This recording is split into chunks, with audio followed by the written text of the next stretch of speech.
خرابی رکا گندی هفت کابویا اگر کو چه شوفر زیبزی قصد آوی رکی نکن و کابلاتی گندی نافری دی بیجن هنج خوینکارن جی گندی دچنه سنتر آمدی جوی خواندنه و جبر نبونا ترومبیلا کوان ببتو بینید خواندن اخو هلاینه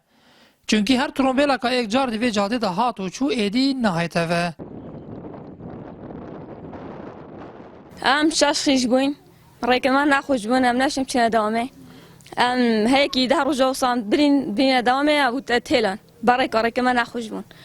و مخرم مدرسه لی مصفا ششه بوین یا هفته بوین مهلا قرب برای کاری که من نخوش بون کنن شون بهدو بچیدن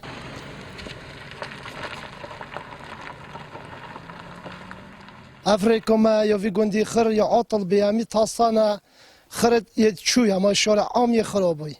اول چند ساله که چه رفت 10 روز و 15 روز افرافن طلبات لی ناینتن عطل ما اسبوع سینگه بده و که ماکینه ده عطل بید هزار مشکلات شد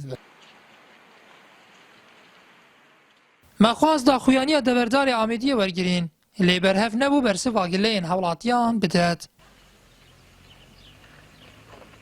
شرع ما بروستي شرع ما قال لك بيسر وبلق قال لك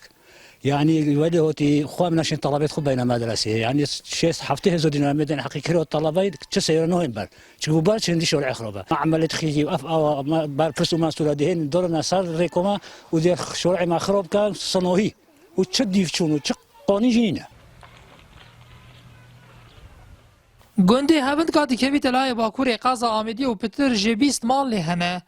و کابلاتین گندی ناوری دی بیجن جاده سرکیه گندی ما به یک جار جکار کتیه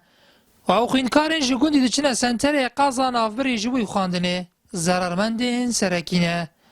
نیاتور مالین نارتی